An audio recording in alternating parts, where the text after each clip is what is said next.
माता की। आज के इस कार्यक्रम की अध्यक्षता करते हुए हमारे मध्य में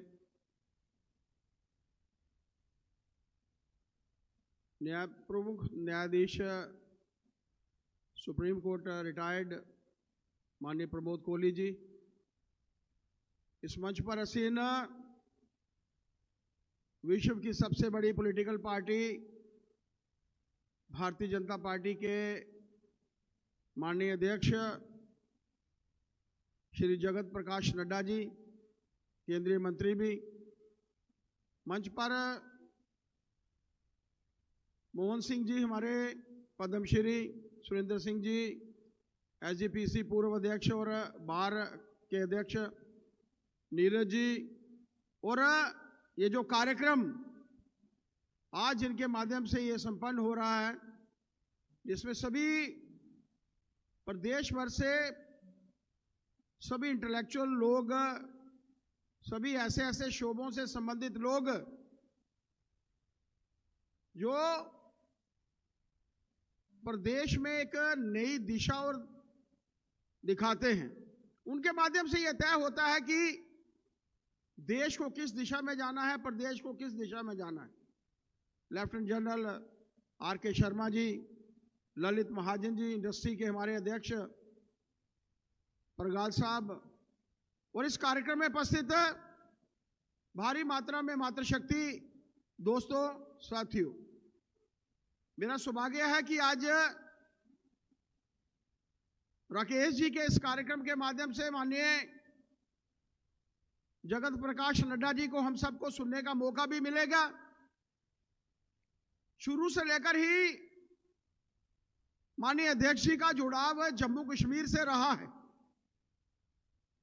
जब वो पार्टी के महामंत्री थे प्रभारी के तौर पर, उसके बाद केंद्र में मंत्री के तौर पर, उसके बाद राष्ट्रीय अध्यक्ष के तौर पर, आपका प्यार हमें हमेशा मिलता रहता है।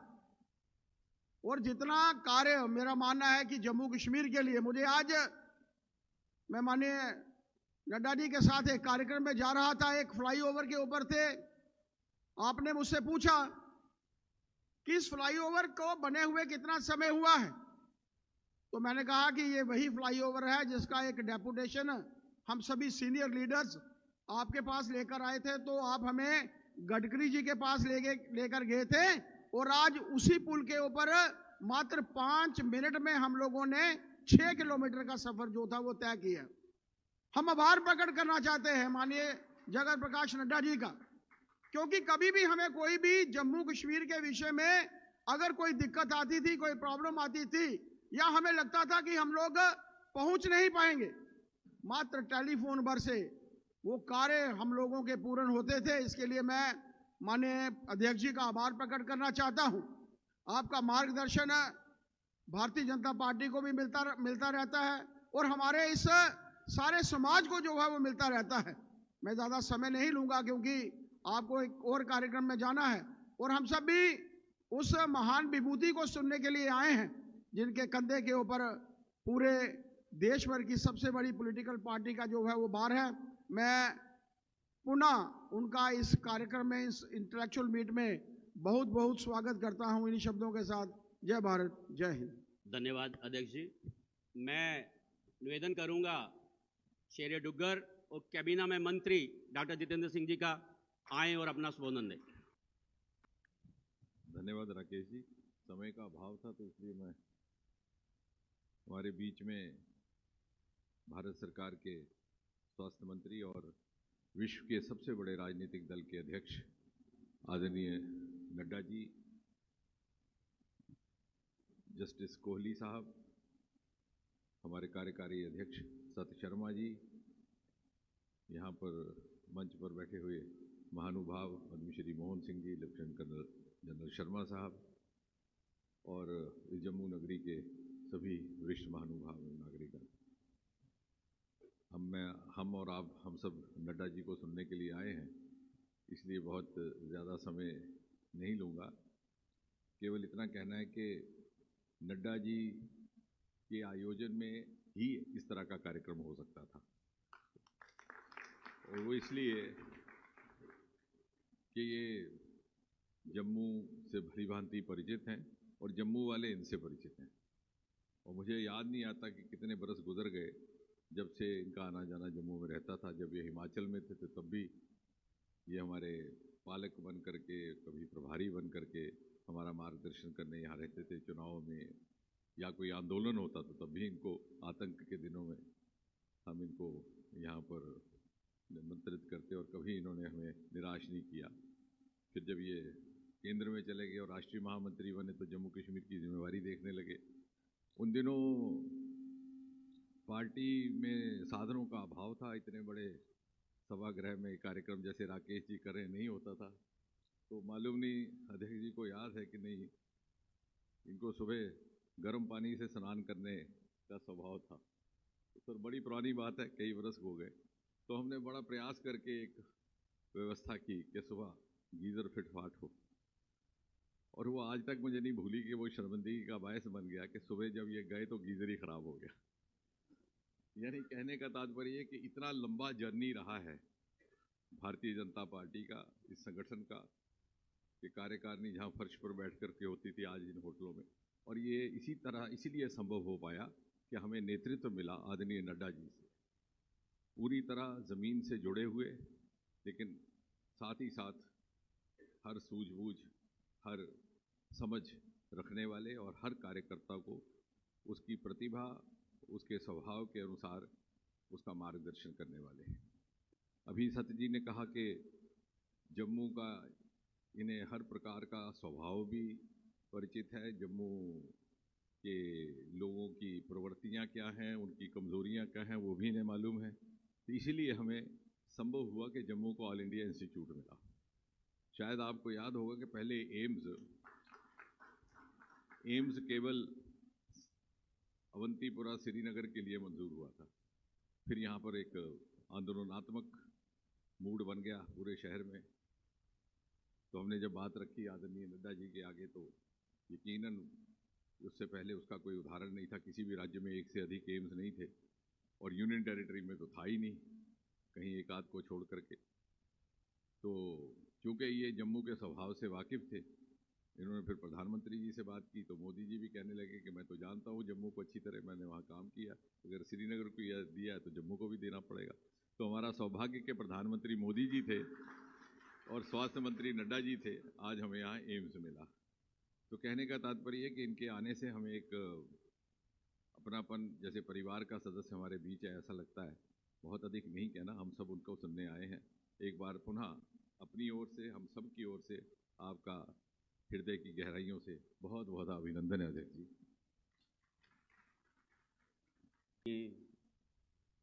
नड्डा जी, डॉक्टर जितेंद्र सिंह जी,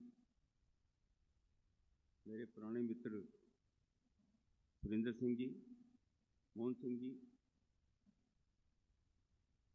व महानुभाव जो मेरे सामने बैठे हैं,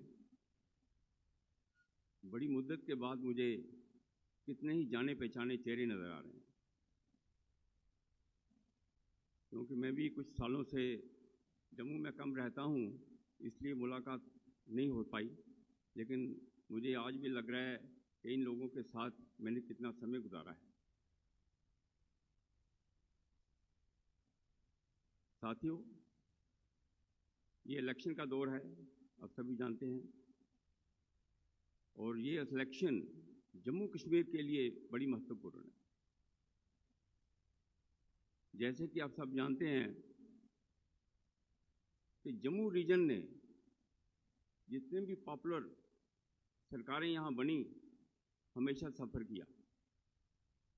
एक तो पाकिस्तान के साथ जो लड़ाइयाँ हुई, चाहे वो पार्टीशन के वक्त 47 की बात हो, 65 की बात हो, 71 की बात हो, हमारे बॉर्डर एरिया के लोग हर बार उजड़कर स्कूलों में आते थे। तो इसलिए आज वो पोजीशन नहीं है। आज पाकिस्तान को भी इस सरकार ने रोक के रखा है। मुझे याद है जब हम छोटे होते थे चाहे वो प्रजा परिषद का ज़माना हो, भारतीय जनसंघ का ज़माना हो या बाद में भारतीय जनता पार्टी हो। शहर में जब जुलूस निकलते थे तो 370 की बात हमेशा कही जाती थी, क्योंकि भारतीय जनता पार्टी का एजेंडा 370 का शुरू से रहा है। और वो ऐसा ज़माना था कि हिंदुस्तान में कहीं भी आप जाकर अगर ये बताएं कि मैं जम्मू कश्मीर से हूँ तो 370 की चर्चा तो होनी ही होनी है। लेकिन वो ऐसा ज़माना था कि अगर आप 370 की बात करें कि ये हटनी चाहिए, मुझे लगता था कि पूरा मुल्क जो है वो उसको अपोज करता था। लेकिन जिस ढंग से भारतीय जनता पार्टी ने जम्मू के लोगों की सपने साकार किए हैं 370 हटा के, वो मैं कहता हूं कि उसकी तारीफ हो ही नहीं सकती। आज जम्मू कश्मीर जो अलगवाद से सफ़र कर रहा था, आज देश का हिस्सा है। खाली सियासी जमात नहीं, इवन सुप्रीम कोर्ट, मैंने कम से कम 10 जजमेंट ऐसी पढ़ी हैं कि जब भी 370 की तो कोई कनेक्टेड मुकदमा सुप्रीम कोर्ट में गया तो सुप्रीम कोर्ट उसको हाथ लगाने से डरता था। 59 से लेकर 17 तक जितने सुप्रीम कोर्ट के फैसले हैं, कभी आप उनको देखें, जो लीगल फील्ड से आते हैं उनको मालूम है कि सुप्रीम कोर्ट ने एक केस में यहाँ तक कहा कि इन लोगों के साथ बड़ी डिस्क्रिमिनेशन है, बच्चन लाल केस, लेकिन साथ में कहा हम हाथ नहीं डालेंगे। तो जम्मू के लोगों को हमेशा सफ़र करना पड़ा। आज कुछ सियासी जमातें ऐसी हैं जो देश के हालात को बिगाड़ना चाहती हैं।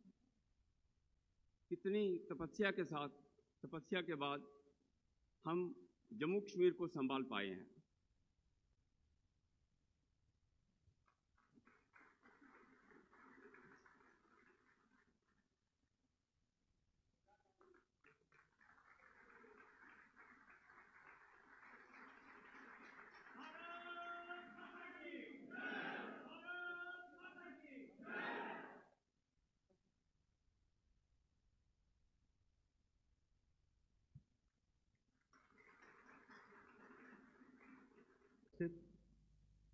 हमारे भारतीय जनता पार्टी के कार्यकारी अध्यक्ष श्री सत शर्मा जी, कार्यक्रम में हमारे अध्यक्षता कर रहे सम्माननीय प्रमोद कोहली जी, जो पूर्व मुख्य न्यायाधीश हैं, भारत सरकार में मंत्री और मेरे वरिष्ठ साथी डॉक्टर जितेंद्र सिंह जी, हमारे मंच पर उपस्थित पद्मश्री श्री मोहन सिंह जी, हमारे बार एसोसिएशन के पूर्व अध्यक्ष सम्माननीय सरदार सुरेंद्र सिंह जी, हमारे लेफ्टिनेंट जनरल श्री आर के शर्मा जी, ललित महाजन जी चेयरमैन इंडस्ट्रियल फेडरेशन के, श्री राकेश महाजन जी, हमारे इंचार्ज सभी सेल्स के और हमारे ट्रेड सेल के कन्वीनर नीरज जी, सम्मानित मंच, वाइस चांसलर साहब यहाँ उपस्थित हैं, बाकी सभी वरिष्ठ लोग यहाँ उपस्थित हैं,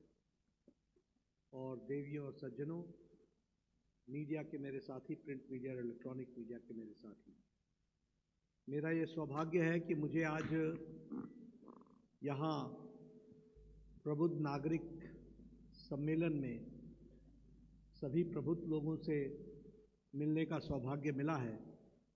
और आप सब लोग जो इतनी बड़ी संख्या में आए हैं, वह मुझे चुनाव के माहौल के बारे में भी और चुनाव के मिजाज के बारे में भी बहुत कुछ बताता है। तो आप सबका अभिनंदन है, आप सबका स्वागत है, आप सब लोग बड़ी संख्या में आए हैं।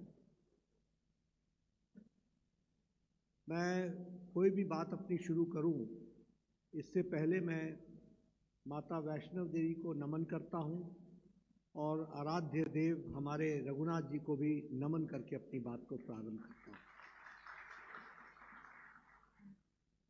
जब मैं जम्मू की बात करता हूं और जम्मू कश्मीर की बात करता हूं तो एक बात स्पष्ट है कि भारतीय जनसंघ का और भारतीय जनता पार्टी का दोनों का संबंध जम्मू कश्मीर के साथ विशेष है। जम्मू कश्मीर के साथ विशेष इस प्रकार से है कि सबसे पहली बात कि शेरे डुग्गर हमारे पंडित प्रेमनाथ डोगरा जी वह 1955 में भारतीय जनसंघ के राष्ट्रीय अध्यक्ष बने और यह हम सब के लिए सौभाग्य की बात है कि उनका नेतृत्व जिस पार्टी का बीजारोपण हो रहा था उस समय उनका नेतृत्व मिला, जो आज दुनिया की सबसे बड़ी पार्टी बनी है, उस समय उसका नेतृत्व पंडित प्रेमनाथ डोगरा जी ने किया। दूसरा संबंध इस प्रकार से है कि पहला आंदोलन भारतीय जनसंघ ने उस समय के प्रथम अध्यक्ष श्यामा प्रसाद मुखर्जी के नेतृत्व में शुरू किया। एक देश में दो निशान, दो विधान, दो प्रधान नहीं चलेगी और धारा 370 का विरोध किया। 1952 में पार्टी बनी, 53 में उन्होंने इस बात को शुरू किया और मुझे आप सबको बताना है कि 53 के जून महीने में उनको लखनपुर के बॉर्डर से अरेस्ट किया था और उन्होंने अपना बलिदान दिया श्रीनगर के जेल में और उनका बलिदान का उत्तर भारतीय जनता पार्टी ने, भारत के यशस्वी प्रधानमंत्री ने 2019 के 6 अगस्त को पार्लियामेंट में धारा 370 को धाराशाही करके उसको पूरा किया। मुझे याद है 1992 का 26 जनवरी यही परेड ग्राउंड में मोदी जी के जोशी जी के नेतृत्व में, मुरली मनोहर जोशी जी के नेतृत्व में मोदी जी यहाँ आए थे एकता यात्रा में और उन्होंने उस समय कहा था कि हम लाल चौक जाएंगे और यह भी कहा था कि धारा 370 को एक न एक दिन हम हटाएंगे। वह हटाने का काम भी किया गया। तो इसलिए एक विशेष संबंध भारतीय जनसंघ का हो चाहे भारतीय जनता पार्टी का हो, एक विशेष संबंध रहा है, यह मैं जरूर कहना चाहता हूं। अभी चुनाव का माहौल है, आप सब लोग चुनाव के दृष्टि से चर्चा में आए हैं। मैं हमेशा एक बात कहता हूं कि मेरे लिए ये विशेष ओकेजन इसलिए है कि आपका वोट तो आपने तय किया है तभी आप यहां आए हैं, इसलिए वो आपका मन तो भारतीय जनता पार्टी को वोट देने का है ही और समर्थन देने का भी। लेकिन मैं ज्यादा खुश इसलिए हूं क्योंकि आप सिर्फ एक वोट के मालिक नहीं हैं, आप समाज के लीडर्स हैं। आपकी कही बात पर समाज चलता है, इसलिए आपकी बात का एम्प्लीफाई होने का भी हमको मौका मिल रहा है और जब आप एम्प्लीफाई करते हैं तो समाज में वो रेजोनेट करता है और जब समाज में वो रेजोनेट करता है तो निश्चित रूप से उसका लाभ पार्टी को मिलने वाला है, ऐसा मैं मानता हूं। एक बात मैं कहना चाहूंगा, कई बार हम राजनीति को साधारण तौर पर जब देखते हैं तो हम कहते हैं कि ठीक है, भारतीय जनता पार्टी को आना चाहिए, भारतीय जनता पार्टी जीतनी चाहिए, भारतीय जनता पार्टी को समर्थन मिलना चाहिए। लेकिन विषय सिर्फ इतना ही नहीं है। आज भारतीय जनता पार्टी को आपका आशीर्वाद इसलिए भी चाहिए क्योंकि मोदी जी के नेतृत्व में भारतीय जनता पार्टी ने राजनीति का कल्चर बदल दिया, राजनीति की संस्कृति बदल दी, राजनीति का डेफिनेशन बदल दिया। इसलिए हमको समर्थन आपका चाहिए और मैं कहने के लिए नहीं कह रहा हूं, आप याद कीजिए जब तक कांग्रेस की सरकार रही क्या था? जातिवाद, संप्रदायवाद, vote bank politics, appeasement politics, divide and rule, भाई भतीजावाद, corruption, this was the order of the day. मैं गलत तो नहीं बोल रहा हूं, मैं गलत तो नहीं बोल रहा हूं। भाई भतीजावाद था, परिवारवाद था, भ्रष्टाचार था, पॉलिटिक्स ऑफ अपीजमेंट था, ये सब चीजें मौजूद थी। लेकिन प्रधानमंत्री मोदी जी ने 2014 के बाद और भारतीय जनता पार्टी ने देश पर शासन संभालने के साथ साथ politics of pro people, politics of governance, politics of responsive government, politics of responsible government, politics of accountable government, politics of report card, अपना रिपोर्ट कार्ड लेकर के आने का काम किया। तो वो मोदी जी के नेतृत्व में भारतीय जनता पार्टी ने किया, इस बात को समझना चाहिए। परिवारवाद को समाप्त किया, जातिवाद को चैलेंज किया,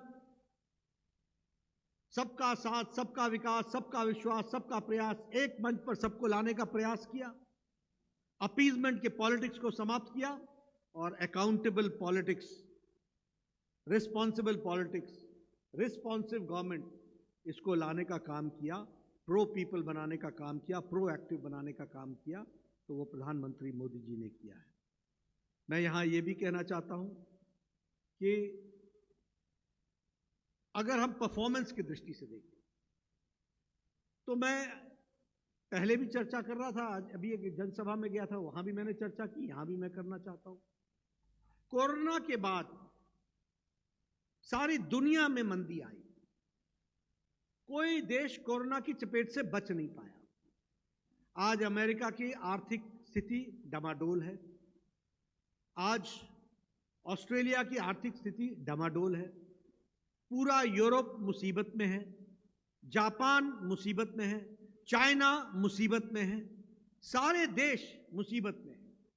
लेकिन अकेला इंटरनेशनल मॉनेटरी फंड बोलता है the only bright spot we see that is India.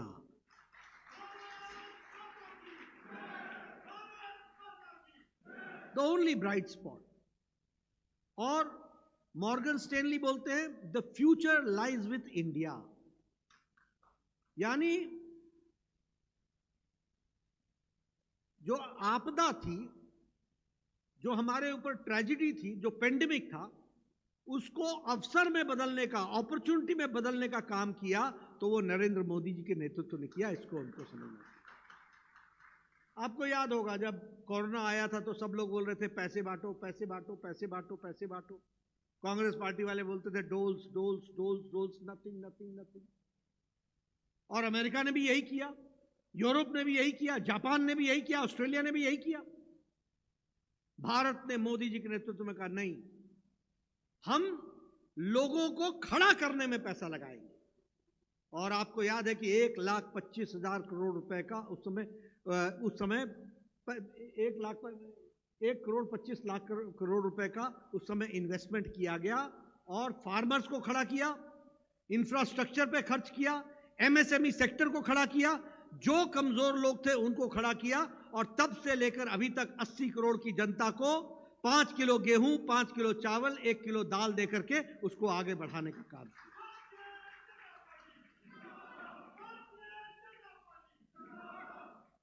तो आप देखेंगे हम लोगों ने इन्फ्लेशन को कंट्रोल में रखा, जो ग्रोथ रेट थी उसको बढ़ाने का प्रयास किया। और उसी तरीके से अगर हम देखें कि इस सारे चेंज में जो नेतृत्व का रोल था वो बहुत बड़ा था, जिसको आगे उन्होंने बढ़ाने का काम किया। डोमेस्टिक इन्वेस्टमेंट में फोकस किया, मैन्युफैक्चरिंग सेक्टर पर फोकस किया। और आज हम ये कह सकते हैं, और आपके साथ हम आज 3 ट्रिलियन से ज़्यादा बड़ी इकॉनमी बन गए। हम 11वें नंबर पर खड़े थे ना, 11th पोजीशन था हमारा। और हम एक ही छलांग में मोदी जी के नेतृत्व में, जिस इंग्लैंड ने हमें 200 साल राज किया, उसको पछाड़ करके now India is the 5th largest economy in the world. और मैं आपको बताना चाहता हूं, वेट फॉर द टाइम। आपने मोदी जी को तीसरी बार प्रधानमंत्री बनाया है। इसी टर्म में मोदी जी के नेतृत्व में भारत तीसरे नंबर की अर्थव्यवस्था बन जाएगा, थर्ड लार्जेस्ट इकोनॉमी भारत बन जाएगा। इसको भी ध्यान रखिए। आज इलेक्ट्रॉनिक्स में हमारा एक्सपोर्ट 4 गुना बढ़ गया है। हमारा इलेक्ट्रॉनिक्स मैन्युफैक्चरिंग में हमारा 4 टाइम हम बढ़ चुके हैं। डिफेंस एक्सपोर्ट्स हम 21,000 करोड़ रुपए का कर रहे हैं। स्टील मैन्युफैक्चरिंग में हम 4थे नंबर पर थे, आज हम 2रे नंबर पर आ गए हैं। ऑटोमोबाइल मार्केट में भारत आज 3रे नंबर पर खड़ा है और हमने ऑटोमोबाइल मार्केट में जापान को पछाड़ दिया, जो इंडस्ट्री ऑटोमोबाइल के लिए जानी जाती थी। We have overtaken Japan. अब आप बताइए, ऑटोमोबाइल मार्केट का मतलब ये होता है, जब लोगों के जेब में पैसा होगा तभी गाड़ी खरीदेगा ना, तभी मोटरसाइकिल खरीदेगा ना, तभी ऑटोमोबाइल खरीदेगा ना। So now we are the 3rd largest market. This we have to understand. मैं कई बार कहता हूं, पीछे भी अभी मैं जिस फंक्शन में गया था वहां मैंने कहा, आप सबके पास मोबाइल है। 10 साल पहले आपके मोबाइल पे लिखा होता था मेड इन चाइना, बड़े गौरव से आप लेके घूमते थे। Made in Taiwan, made in Indonesia, made in Japan, made in Australia, ये आपके मोबाइल पर लिखा रहता था। आज आप सबको अपना मोबाइल उठा करके देखिए, एप्पल का फोन भी आज मेड इन इंडिया है। 97% of mobiles are being manufactured in India. 10 years before, 92% of mobiles were imported. वो हम इंपोर्ट करते थे, आज वो भारत बना रहा है। इसको भी हमको समझना पड़ेगा। आज दुनिया में सबसे चीप और सबसे इफेक्टिव मेडिसिन अगर कोई बना रहा है और दुनिया को दे रहा है तो वो भारत दे रहा है। इस बात को भी हमको समझना चाहिए। We are the most effective medicine we are giving and most cheapest दुनिया को। मैं आपको बताना चाहता हूं, ये HIV एड्स, अगर भारत ने HIV एड्स की दवा नहीं बनाई होती, अफ्रीका मुसीबत में होता, सारा अफ्रीका मुसीबत में होता। लेकिन मानवता का इतना बड़ा काम भारत ने किया है और आज हम मैन्युफैक्चरिंग में दुनिया। कोरोना में आप देखिए, मैं स्वास्थ्य मंत्री हूं, मुझे 2 बार स्वास्थ्य मंत्री बनने का सौभाग्य मिला। इस देश में टेटनस की दवा को आने में 28 साल लग गए। इस देश में ट्यूबरक्लोसिस की दवा को आने में 28 से 30 साल लग गए। अपने देश में जापानीज इंसेफ्लाइटिस की दवा को आने में 100 इयर्स लग गए। 1906 में जापान में दवा बन गई थी जापानी बुखार की, जापानीज इंसेफ्लाइटिस की, और इंडिया में वो 2006 में आया। 100 साल लग गए। लेकिन कोरोना का पहला केस 20 जनवरी 2020 को डिटेक्ट हुआ, फर्स्ट केस। 20 अप्रैल को मोदी जी ने 2020 में टास्क फोर्स बैठाया और एक नहीं 9 महीने के अंदर 2 इंडिजिनस वैक्सीन बना करके दी, 2 इंडिजिनस वैक्सीन। और मैं ये भी बताना चाहूंगा आपको कि हमने अपने देश में तो 220 करोड़ डबल डोज 100% इम्यूनाइजेशन तो किया ही, वैक्सीनेशन तो किया ही किया विद बूस्टर। लेकिन हमने 100 से ज्यादा देशों को वैक्सीन मैत्री में अपना वैक्सीन दिया और उनको भी कोरोना से बचाने का काम किया। और जिसमें से 48 देश ऐसे थे जिनको भारत ने मुफ्त में दिया, फ्री ऑफ कॉस्ट दिया। इसलिए आप ध्यान में रखिए कि भारत अब मांगने वाला भारत नहीं है, अब भारत देने वाला भारत हो गया, जो देता है। इस तरीके से स्थिति बदली है।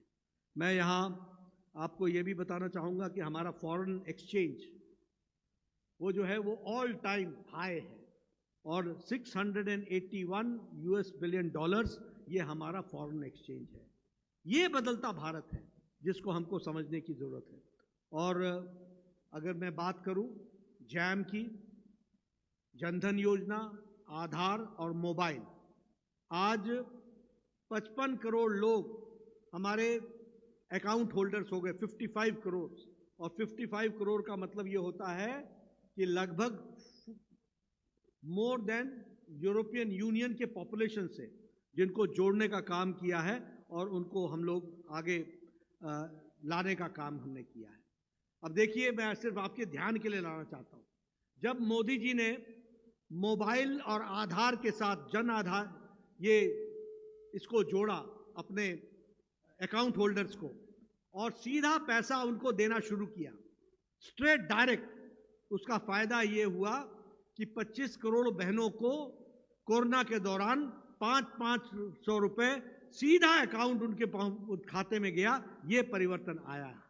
लेकिन मैं यहां ये भी आपको बताना चाहता हूं, याद करिए, आप भूल गए होंगे, कांग्रेसी क्या बोलते थे, भारत में तो इंटरनेट चलता ही नहीं है, मोबाइल तो अनपढ़ चलाता ही नहीं है, ये जनधन योजना कैसे चलेगी, ये मोबाइल से कैसे होगा काम। बोलते थे कि नहीं बोलते थे? बोलते थे कि नहीं? आज आप मार्केट में जाओ, किसी गांव में सब्जी वाला भी क्यूआर कोड से पेमेंट लेता है, सब्जी वाला भी क्यूआर कोड से पेमेंट लेता है। इसके सामर्थ्य को पहुंचाने का, पहचानने का काम किया था तो प्रधानमंत्री मोदी जी ने किया। आज 6 करोड़ 94 लाख ब्रॉडबैंड यूजर्स हो गए। इसको भी हमको समझ लेना चाहिए और इसको हमको ध्यान में रखना चाहिए।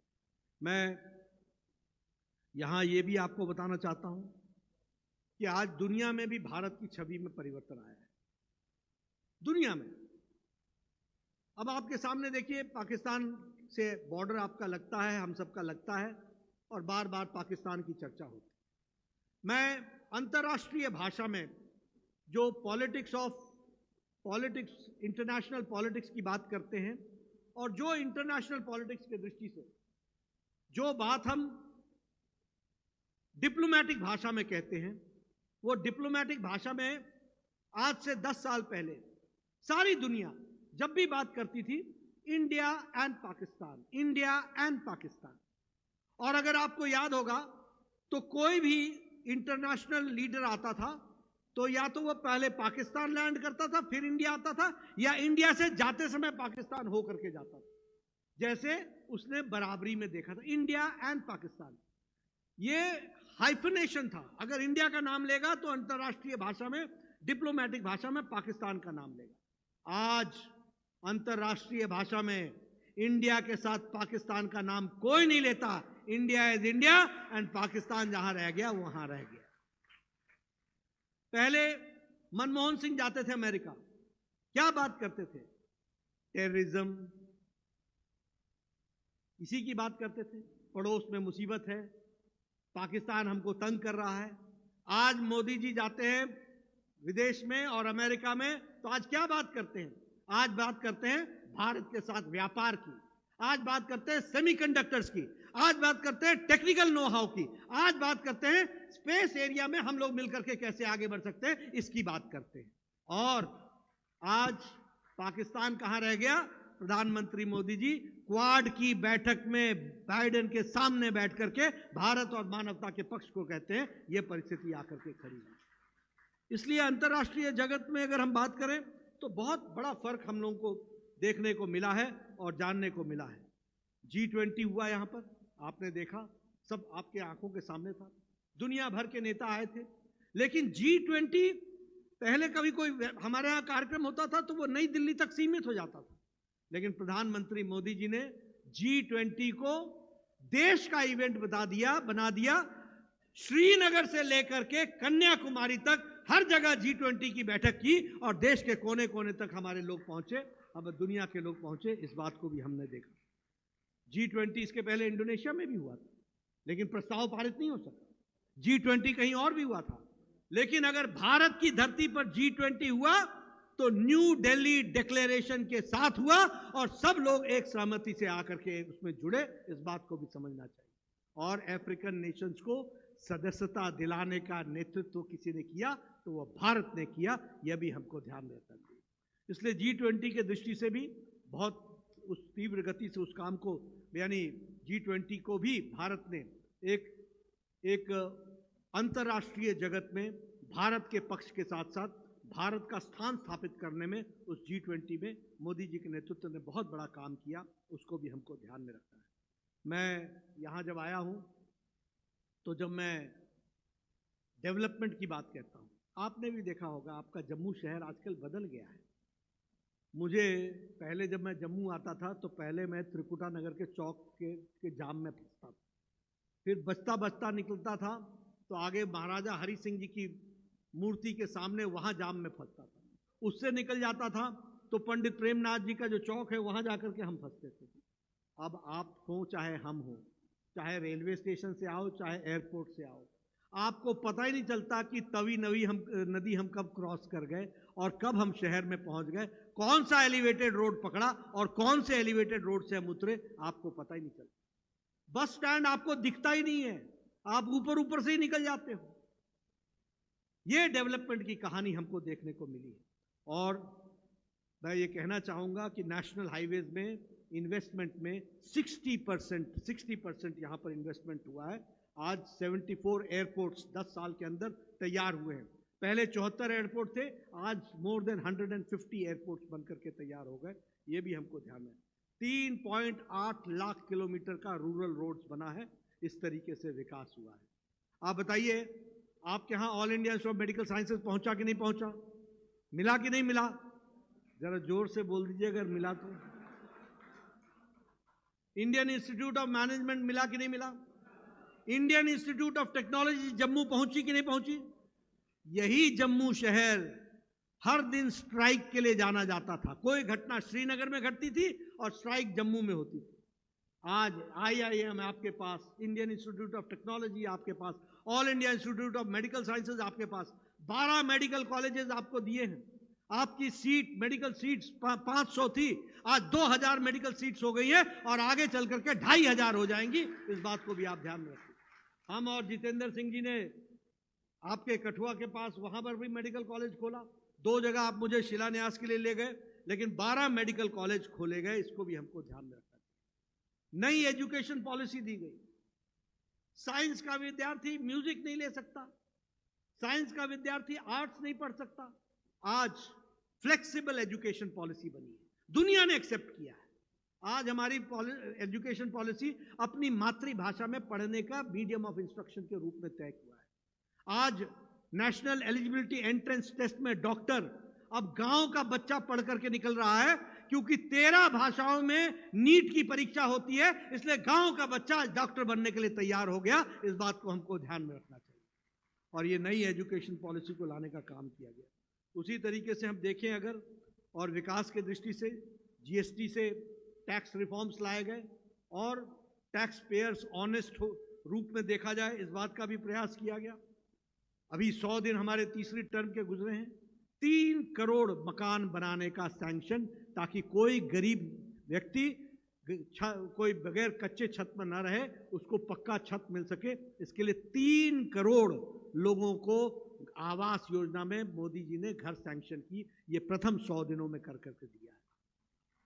उसी तरीके से हमारे अगर देखें कि किसान सम्मान निधि में 17th इंस्टॉलमेंट दिया गया है और 17th इंस्टॉलमेंट में देने के कारण 3.6 लाख करोड़ रुपए आज किसानों के खाते में चले गए हैं। और अभी आपको हम साल का 6000 दे रहे हैं। आप फिर से जम्मू कश्मीर में हमारी सरकार बनाएंगे, इसके बाद साल का 10,000 रुपए आपको मिलेगा। उस बात की भी उसको भी हम व्यवस्था करके करेंगे। आपको जानकर के खुशी होगी कि 100 दिनों के अंदर ही हम लोगों ने, प्रधानमंत्री मोदी जी ने आपके यहाँ हम सब के बीच में 70 साल से ऊपर का कोई भी व्यक्ति, किसी भी जाति का, किसी भी समुदाय का, किसी भी आमदनी का, अमीर हो या गरीब, सबको 70 साल से ऊपर के लोगों को 5 लाख रुपए का हेल्थ कवर दिया जाएगा। 5 लाख रुपए का हेल्थ कवर दिया जाएगा। लगभग 6 करोड़ लोग इसमें जुड़ेंगे। आज 55 करोड़ लोग जुड़ गए हैं। 55 करोड़ लोगों को 5 लाख रुपए का हेल्थ कवर मिल रहा है, लेकिन अब 70 साल से ऊपर के लोगों को 5 लाख रुपए का आयुष्मान भारत के तहत कार्ड मिलेगा। और एक बात और सुन लीजिए कि जिनको आयुष्मान का सुविधा मिल रही है, उनको 5 लाख रुपए का बुजुर्गों के लिए अलग से टॉपअप मिलेगा, उनके 5 लाख अलग से होंगे। और जिसको आयुष्मान भारत नहीं मिलता है, उनके घर में भी बुजुर्गों के लिए अलग से 5 लाख रुपए की व्यवस्था की जाएगी। MSP में इजाफा किया गया। उसी तरीके से 15 वंदे भारत ट्रेन चलाई गई। 12 नई स्मार्ट सिटी बनाने का काम किया। इंफ्रास्ट्रक्चर में 13 लाख करोड़ रुपए खर्च किए गए और पिछले 100 दिनों में 15 लाख करोड़ रुपए के स्कीम्स को सैंक्शन दिया गया है। ये 100 दिनों के अंदर मोदी जी ने करके दिखाया है, वो हम सबके ध्यान में है। अगर मैं जम्मू कश्मीर की बात करूं, आप सब लोग बुद्धिजीवी लोग हैं, आपके ध्यान में आना चाहिए कि आपकी जीडीपी 2018 में 1.6 लाख थी, यानी 1,60,000 थी। आज जम्मू कश्मीर की जीडीपी 2,64,000 हो गई, नियरली डबल। और उसी तरीके से आज जम्मू कश्मीर में 2 करोड़ से ज्यादा टूरिस्ट आ रहा है, 2 करोड़ से ज्यादा सालाना। और उसी तरीके से अगर हम देखें तो रूरल रोड्स का कंस्ट्रक्शन जो पहले 3,000 था, वो अब बढ़ करके 19,000 किलोमीटर आज रूरल रोड्स जम्मू कश्मीर में बन रहे हैं। 19,000 किलोमीटर बन रहे हैं, उसको भी आप ध्यान में रखिएगा। और उसी तरीके से रेल कनेक्टिविटी में आज श्रीनगर जुड़ गया, यानी बारामूला से लेकर और या श्रीनगर से लेकर कन्याकुमारी तक अब जो ट्रेन है वो चलेगी। और कश्मीर से कन्याकुमारी को सही रूप में जोड़ने का काम किया तो प्रधानमंत्री मोदी जी ने किया। चेनाब पर ब्रिज बनना था, यूपीए ने दबा करके रखा था, वो चेनाब पर ब्रिज नहीं बन रहा था, अटल जी ने सैंक्शन किया था, लेकिन कोई काम नहीं हुआ। मोदी जी की सरकार आई, उस फाइल को निकाला गया, सैंक्शन दिया गया। आज एशिया का सबसे ऊंचा ब्रिज, आज चेनाब का ब्रिज, वो जम्मू कश्मीर की शान बनकर के खड़ा हो गया और रेल कनेक्टिविटी को आगे बढ़ाया गया। आज वंदे भारत ट्रेन दिल्ली कटरा, दिल्ली से कटरा तक, उसको भी आगे करने का काम किया गया है। जैसा मैंने बताया कि बारामूला, श्रीनगर, बनिहाल और संगलदांव सेक्शन 185 किलोमीटर्स का, यह भी पूरा इलेक्ट्रीफाइड कर दिया गया है और विकास के दृष्टि से जोड़ा गया है। डीडीसी का चुनाव जो सालों से नहीं हो रहा था, वह चुनाव भी कराने का काम किया गया और नौजवानों को नेतृत्व करने के लिए इसको आगे बढ़ाने का काम किया। ये सारे विकास की नई योजनाओं को बनाया गया है और जम्मू कश्मीर को मुख्य धारा में लाने का प्रयास हुआ है। मैं आपसे एक निवेदन करना चाहता हूं, आप समझिए what is the choice. On one hand there is BJP which is trying to see to it that Jammu Kashmir takes the leap in the development, एक डेवलपमेंट में लंबी छलांग लगाए, और इसीलिए हम इस तरीके से काम को आगे बढ़ा रहे हैं। अगर हमने Indian Institute of all India Institute of Medical sciences Jammu में दिया, तो हमने श्रीनगर में भी दिया, हमने IIM दिया, हमने विकास के नए नए आयाम जोड़े। हम श्रीनगर में प्रोजेक्ट्स लगा रहे हैं, हम जम्मू कश्मीर में प्रोजेक्ट्स लगा रहे हैं। ये हमारा कंडी प्रोजेक्ट, शाहपुर कंडी प्रोजेक्ट, ये पाकिस्तान से डर करके शाहपुर कंडी प्रोजेक्ट नहीं बना रहे थे। पाकिस्तान नाराज हो जाएगा, हाथ नहीं लगाते थे। ये मोदी जी ने शाहपुर कंडी का प्रोजेक्ट शुरू किया और आज जम्मू रेंज में और जम्मू रीजन में कोने कोने तक पानी पहुंचेगा, इस बात का प्रयास चल रहा है। 4 नए पावर प्रोजेक्ट जम्मू रीजन में लग रहे हैं, इसलिए विकास की नई कहानी लिखी जा रही है। अगर मैं बात करूं आपको, आज हर बुजुर्ग महिला को साल का 18,000 रुपए दिया जाएगा। आज उनकी बुजुर्गों की पेंशन और विधवा पेंशन को 1,000 से बढ़ा करके 3,000 कर दी जाएगी। आज 5 लाख लोगों को रोजगार के साधन से पंडित प्रेरणा रोजगार योजना के तहत जोड़ा जाएगा। इसलिए विकास के नए नए आयाम बनाए जा रहे हैं। पर मैं आपसे पूछना चाहता हूं, एक तरफ हम तो विकास की कहानी कह रहे हैं, दूसरी ओर क्या कह रही है नेशनल कॉन्फ्रेंस ऑफ कांग्रेस? हम LOC पर पाकिस्तान से व्यापार शुरू करेंगे। करना है क्या? करना है क्या? अगर नहीं करना है तो भारतीय जनता पार्टी को मजबूती लानी। क्या कहते हैं? हम धारा 370 को वापस लाएंगे। लाना है क्या? क्या कह रहे हैं? धारा 370 को वापस लाएंगे। कहते हैं आतंकवादियों को हम जेल से छुड़ाएंगे। बोला है कि नहीं बोला है? बोला है कि नहीं बोला है? तो आप देखिए ये क्या है, लोग ये फिर से 1990 को दोहराना चाहते हैं, ये आतंकवादियों के साथ समझौता करना चाहते हैं, ये जम्मू कश्मीर को मुसीबत में डालना चाहते हैं जिस मुसीबत से निकाल करके लाए हैं। आज किसी भी आतंकवादी की, मेरी बात नोट कर लीजिएगा, किसी भी डिक्लेयर्ड आतंकवादी की उम्र जम्मू कश्मीर की धरती पर 1 हफ्ता से ज्यादा नहीं है। The day he is declared, जिस दिन उसको डिक्लेयर होता है कि ये आतंकवादी है, 1 हफ्ते में वो इस धरती से उठ जाता है। ये है आज तरीका, ये है जिस तरीके से हम आतंकवादियों पर कंट्रोल कर रहे हैं। यहां जम्मू में चुनाव हो रहा है, आप बताइए पाकिस्तान का पूरा प्रेशर पड़ रहा है कि नहीं पड़ रहा है? और भारत तैयार खड़ा है कि नहीं खड़ा है? जवाब दे रहा है कि नहीं दे रहा है? शांतिपूर्ण माहौल है कि नहीं है? कश्मीर के प्रथम चरण में 60% पोलिंग हो गई, 60%, जहां कश्मीर में और निडर वातावरण में हुआ है, निडर वातावरण, जहां 8% पोलिंग होती थी, आर्मी पोलिंग कराती थी, ले जाकर के कराती थी, आज 60% पोलिंग हो गई। अभी दूसरे चरण और तीसरे चरण में आप देखिएगा किस तरीके से लोग आगे बढ़ रहे हैं। और ये बोलते हैं हम आतंकवादियों को निमंत्रण देंगे, और इनको सर्टिफिकेट कौन दे रहा है? पाकिस्तान का डिफेंस मिनिस्टर क्या बोलता है कि कांग्रेस और नेशनल कॉन्फ्रेंस के तरीके से हमारी बातों की मौजूदगी वहां हाजिर है। यानी आप पाकिस्तान के एजेंट हैं क्या? आप पाकिस्तान की एजेंटी कर रहे हैं क्या? डिफेंस मिनिस्टर का स्टेटमेंट है कि श्रीनगर में नेशनल कॉन्फ्रेंस और कांग्रेस ये हमारी बातों की मौजूदगी वहां पहुंचा रहे हैं, और अगर पावर में आए तो धारा 370 फिर से वापस आएगी, स्टेटस कोइस्ट किया जाएगा। मित्रों, यह चुनाव किसी व्यक्ति का नहीं है, यह चुनाव सिर्फ कमल के निशान का नहीं है, यह चुनाव जम्मू कश्मीर की स्थिरता का है, यह चुनाव देश को मजबूत बनाने का है, यह चुनाव दुनिया देख रही है। और इसलिए मैं आपसे बुद्धिजीवियों से निवेदन करने के लिए आया हूं कि हमको इस बात को साबित भी करना है और इस बात को आगे बढ़ाना है कि हमारा देश मजबूत रहेगा, अखंड रहेगा, ताकतवर रहेगा, और ताकतवर के साथ साथ हम ऐसी जो देशद्रोही ताकतें हैं जो कमजोर करने के लिए उनके एजेंट बनकर के खड़े हैं, इनको मुंह तोड़ जवाब देंगे। और ऐसे लोगों को जवाब देकर के भारतीय जनता पार्टी को, देश को मजबूत बनाने के लिए, प्रदेश को मजबूत बनाने के लिए आप उसका उपयोग करेंगे, ऐसा मैं मानता हूं। आपने शांतिपूर्ण ढंग से मेरी बात सुनी, आपका बहुत बहुत धन्यवाद। जय भारत, जय जम्मू।